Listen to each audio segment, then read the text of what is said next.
eUniverse Live is brought to you by the NetFirst MasterCard. Get a MasterCard with no credit check and instant online approval. Find out more at credit.eUniverselive.com.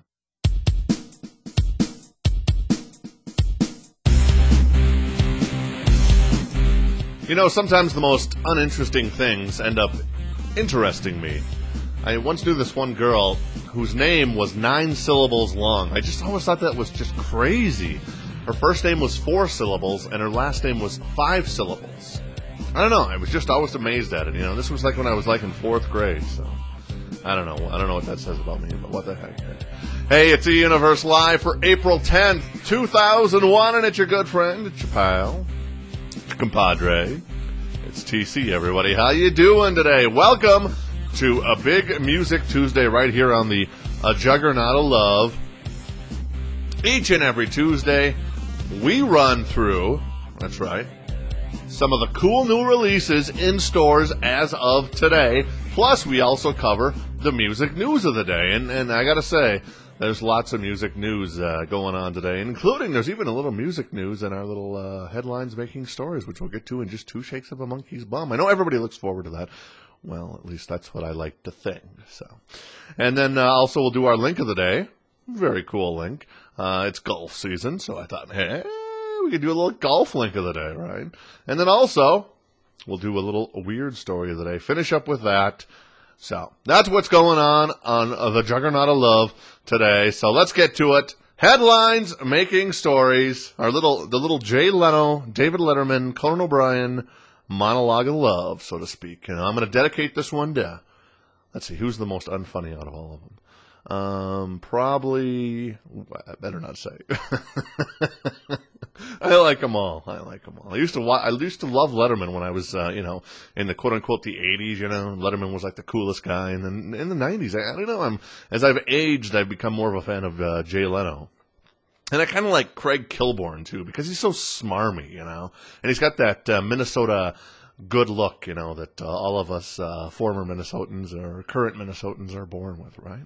So, all right, headlines making stories. First story on the agenda today. Singer Christina Aguilera will be competing with her pop rival and one-time fellow Mouseketeer, Britney Spears, in a multi-billion-dollar cola war.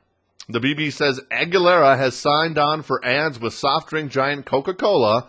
Her new Coke commercial will be very similar to Britney's Pepsi commercial.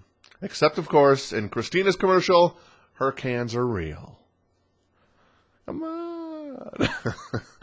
During a recent press conference, Colin Powell accidentally called Jerusalem the capital of Israel. Here's the scary part. He was corrected by George Bush. And finally today, President Bush is using the Rolling Stones classic "You Can't Always Get What You Want" as the official theme song for the new budget. In case you're curious, the previous administration had a theme song as well. Come on, you know this. It's so lame. Come on, I'm going to walk right into this. Come on. What theme song would have been the previous administration's theme song? You guessed it. 2 Live Crews, Me So Horny. So there you go. Headlines, making stories right here on the Juggernaut of Love. Before we talk music today, want to let you know about a little the nice people over at the NetFirst MasterCard. And you can check out more about them at credit.eUniverselive.com. You need a new MasterCard? You don't want the hassle of the credit check and stuff, because maybe your credit hasn't been that great in the past. Well, there you go. You won't be denied because of charge-offs, no pay, slow pay, or no credit at all. Got bad credit, need some help rebuilding it? Make sure you swing by credit.eUniverselive.com. You can swing by and get a guaranteed instant online approval at credit.eUniverselive.com. Your new MasterCard just waiting there for you, So check it out, swing on by, check it out, and, see if it's for you. So there you go. Not too shabby, huh? Before we begin things today, got to do a link of the day, Link of the day is always a cool feature here because it's kind of fun to see some of the more interesting content out there on the internet. And there's a lot of, just even within eUniverse itself, there's a lot of great sites, eUniverse Live, which will hopefully be getting the makeover soon. No, our programmer's gone missing.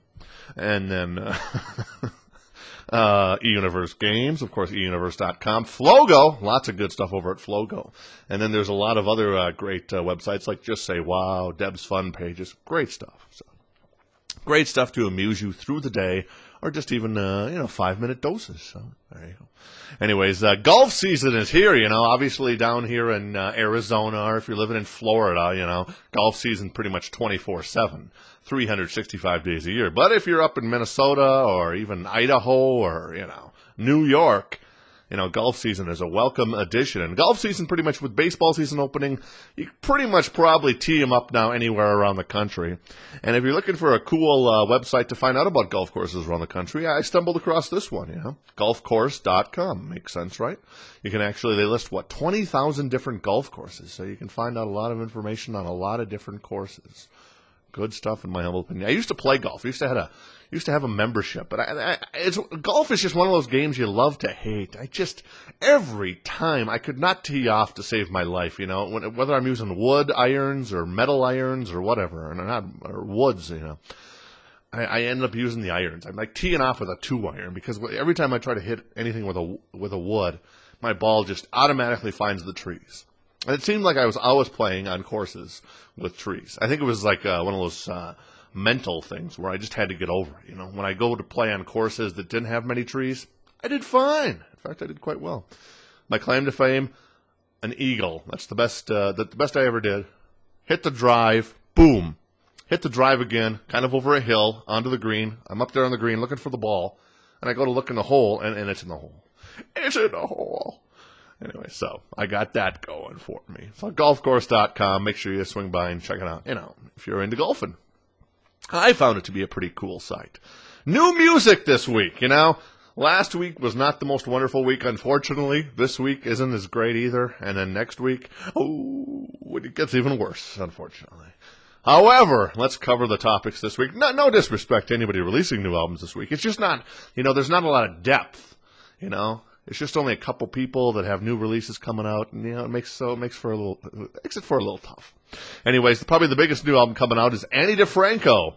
She's releasing a 29-track double CD. It actually is a 50-50 mix of her solo stuff and then also live stuff with her band. So, if you're a big fan of Ani DiFranco, I don't think I've ever heard an Ani DiFranco song, to tell you the truth.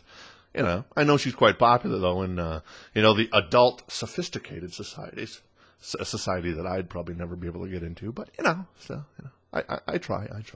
Also, this week, Annie Sophie Von Otter meets Elvis Costello.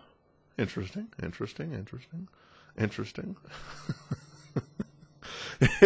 I don't even know how to describe this album. You just got to check it out for yourself. Head over to your favorite online e-tailer and just read about it, I guess. That's probably the best bet. For the Star is the name of the album. Annie Sophie Von Otter, which name, how can you pass that up? It's like Klaus von Bülow or Sonny von Bülow, even better. Meets Elvis Costello. Also, Nick Cave, one of these guys that's also kind of in that high society mold, is back with a brand new album. Nick Cave and the Bad Seeds, No More Shall We Part. So, it's actually their first new album of original material since 1997. And once again, I don't think I've ever heard a Nick Cave song. No, I probably have, but it's just one of those things where, he's just not mainstream. And what can I say? I like pop music, I like the Backstreet Boys kind of, they got the hooks there. I like NSYNC because it got the hooks. I like Britney because she's got the the hooks. So there you go. Nick Cave out with a brand new album today. Sometimes I almost feel that this segment is always death. So maybe I should just move it along here a little faster. God Says No, the brand new album from Monster Magnet, Space Lord, Mother. Of course, their last album was Power Trip. It did quite well, had that big hit on it. Space Lord, Mother on the edit.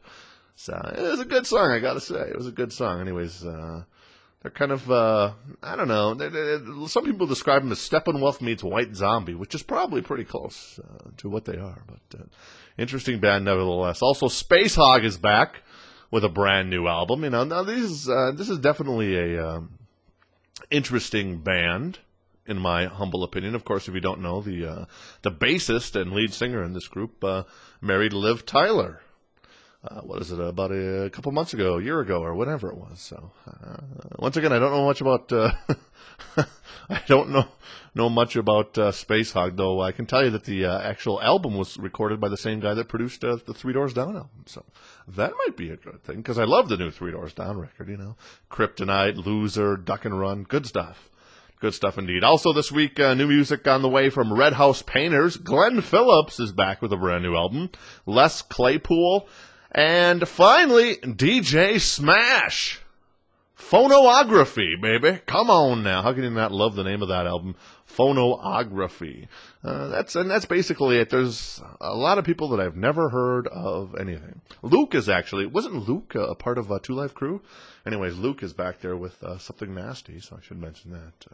So, not the best week for new releases, as I mentioned, but whatever. Next week, the highlights are David Gray, who had that recent hit song, Babylon, and also Rob Halford, former lead singer of Judas Priest. You know, he's openly gay, and I guess I just never got it. You know, I was kind of a fan of Judas Priest. I don't think I ever owned a Judas Priest album back in the 80s, but, you know, I just never put the two together back then, you know. You know, because he always kind of had that weird style about him, so to speak, you know, kind of that gay look. But I just never saw it, you know. I guess that's just when you're young and you're innocent, you know, you look through and you aren't such a cynic to the world. So there you go. Those are the new releases of the week, so we can, I don't know, what would be my pick? If I was going to buy something here, ooh, this is a tough one. I'd probably go with the Monster Magnet or Space Hog, though I might be tempted to actually get to Nick Cave, because I know he makes very good music. So my pick of the week is going to be, I'm going to go with Space Hog, just because of the production by Three Doors Down. So there you go. Space Hog, my pick of the week, right here on the Juggernaut of Love, baby. Come on now. All right. Hey, let's get to some music news here. Eric Clapton. Gotta love Eric Clapton. Eric Clapton, in my humble opinion, is the best, if not the one of the best, or what am I trying to say? Is one of the best, if not the best, guitarist in the history of music. You know, this argument, you know, about the whole Jimi Hendrix thing, whatever, you know, and, you know, it goes back to my whole discussion that I've gotten into way too many times about how people need to live to be considered the greatest, in my humble opinion, you know. You don't put, just because, I don't know, Roberto Clemente was a hell of a good baseball player, but he had that unfortunate accident. Nobody considers him the greatest of all time. You know, why should we consider Jimi Hendrix the greatest of all time if his life ended up being cut short? It's the people who live, who put out the bad music. And Eric Clapton's one of the greatest, in my humble opinion. And the man's going on tour. He's going to be touring the United States starting May 10th in Dallas. The first leg of the tour will go until June 23rd in New York City. Very impressive. After a short break, Slow Hand resumes his tour July 17th in St. Paul. You know, I'm thinking about going to Minnesota about that time, you know. That would be pretty good. And then he wraps up the tour on, let's see, he's in Phoenix, and then his last date of the tour is in August 18th in Los Angeles. So I definitely would love to see Clapton when he comes to Phoenix, or maybe if I'm in Minnesota, or heaven forbid if I'm in L.A. So there you go. That would be a lot of fun. So Eric Clapton going on tour, playing arenas. Looking forward to that. No word on an opening act or who else might be on the tour, but of course you pretty much only need Eric Clapton if you're going to see a show with Eric Clapton. Hey, U2 have selected the new single from the All You Can't Leave Behind album. It's going to be Elevation, and it's actually also going to be featured on the new Angela Jolie movie, Tomb Raider. Of course, Tomb Raider adopted from the video game from Eidos Interactive, who's had quite a bit of success. What was the first Tomb Raider game? Came out in like 95 or 96. I think they've done, now 4 Tomb Raider games. So the movie's coming out soon. I saw a trailer for the movie, and it doesn't look that great, but maybe the trailer was just cut badly. So we'll hope it's that. So anyways, and then also apparently Angela Jolie will be in the video for Elevation. So if you're a U2 fan, that's pretty good. Hey, if you're a Fleetwood Mac fan, I got some good news for you. Mick Fleetwood, the founding member, of course, and drummer of Fleetwood Mac, says the band will definitely be back in the studio by this September, which kind of worries me because Stevie Nicks, if you don't know, has a new album coming out called The Trouble in Shangri-La in, May 1st, my birthday. And that would probably mean that Stevie Nicks is probably not going to be touring, which would suck. I was hoping she'd do some touring. But anyways, looks like Fleetwood Mac will be recording by September. Stevie Nicks will be back in the fold. Also, Lindsey Buckingham, the two people kind of credited with making that band in some ways. Stevie Nicks, in fact, probably has written most of Fleetwood Mac's greatest hits, especially if you see the behind the music. So I don't know. Anyways, they're apparently going to pull together about 20 new songs for their next project. No word on Christine McVie. Of course, Christine McVie has sung some lead vocals on Stevie Nicks songs, on Fleetwood Mac songs. So apparently, the band was played a gig for Bill Clinton of all people back in January, and Mick Fleetwood said that he was happy that the band could go on without Christine McVie. Christine McVie. That's a hard name to say. At least it is for me. So we'll have to see what happens there. Well, hopefully, if they tour, Christine McVie will be back in the fold. So there you go. Also, hey, the Bee Gees. Speaking of legends, I gotta say, as much of a rap as the Bee Gees got in the 80s and the early 90s, I think the Bee Gees are probably the best band of the 70s, the best pop band of the 70s. I mean, they made some great music. Anyways, they're planning a cable TV concert special this summer. Also, a new album is in the works. A documentary film. Holy moly, it's called This Is Where I Came In. It'll be released on VHS and DVD on June 19th. So if you're a Bee Gees fan, hey, you should be dancing. That's what I got to say. Also, a little more music news. Aerosmith have chosen the second single from their latest album, Just Push Play. It'll be Fly Away From Here. And it sounds like a ballad, but we'll have to wait and see. Jaded, I know, has done very well for the band, and I think it peaked at number 7 on the Billboard Top 100, and that's pretty rare for a rock band to get that high. Of course, Creed and Three Doors Down have done quite well for themselves last year, but for kind of an older rock band to do that well, I was surprised. So nice to see rock trying to make a comeback. Hey.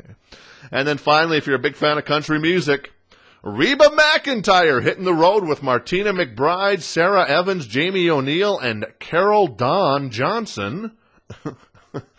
July 13th, the Girls' Night Out Tour kicks off in Vegas and will wrap up August 18th in Louisville, Kentucky. Lots of dates there. You can head over to Polestar.com if you're interested in more dates on the Girls' Night Out Tour. That'd probably be a pretty good show, especially if you're a big fan of female country music. I've never been a big fan of Reba McEntire until I heard like one song. It was I don't even remember what it was called. I could probably sing it, but you don't want me to sing it, do you? No, that's what I thought. So there you go. All right, that's the big music news for the day. I hope you found that entertaining. It's a lot of good stuff out there. I love talking music. I'm just a really big fan of music, so I can't get enough of it. All right, let's get to the weird story of the day. I'm going to try to do this without going off on a tangent because I just get annoyed with lawyers, and this is one of these vintage lawyer stories again. It seems that the mother of a 10-year-old boy won $600,000 in a cash settlement because the boy's fourth grade teacher poured Elmer's glue all over the kid's head, face, and other body parts. I'm just going to take a wild shot, but the kid probably deserved it. Apparently the teacher got a one-day suspension, but the mom, contacted by a lawyer, no doubt, is seeking $600,000 in damages. She'd get half of that. The lawyer would get the other $300,000. That's pathetic. This country is just going down the toilet just because. I mean, one of the many reasons is because of lawyers. And I got to agree with Dan Quayle that tort reform is needed. Dan might have not been the smartest guy in the world, kind of like me, but at least we both agree on tort reform and all these frivolous lawsuits that keep getting filed in the courts, actually not throwing them out because the judges don't have any backbone to throw these ridiculous cases out. But I don't know. It's pretty pathetic in my humble opinion. I say we go back to the Bible. Eye for an eye. I think this kid, more than anything, would probably enjoy pouring glue all over his teacher. I think that would be justified. Forget about the money. Let's just do it that way. How about that? Somebody serves you a sandwich with a rat head in it, and you take a bite. Well, then there you go. The person who served you the sandwich got to take a bite of the rat head too. How about that? Nice and easy, as they say. So there you go. All right, that's going to do it for today. Coming up tomorrow, Interactive Entertainment. Thursday, to be announced. We'll have to see what happens there. Friday, Movies with Ollie, talking about a lot of new movies, including Joe Dirt and Bridget Jones's Diary. And then next Monday, we can look ahead to Megan Price, the female lead from Grounded for Life. I got to say, it was a pretty good show. It's not on this week because of the Blockbuster Awards on Fox, where there's a lot of cool performances. Stevie Nicks performing with Sheryl Crow, and also Creed going to be there. All right, man, that sounds cool. There you go. All right, so there you go. Big show in the book for April 10, 2001. Have yourself a wonderful night, and I'll talk to you tomorrow. Sign up at showbizblast.com to get eUniverse Live delivered to your mailbox each and every weekday. If you have comments, questions, or suggestions, email us at feedback@eUniverseLive.com.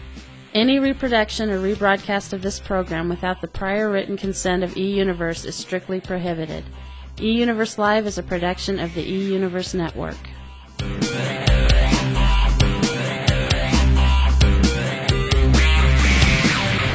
You haven't lost your touch.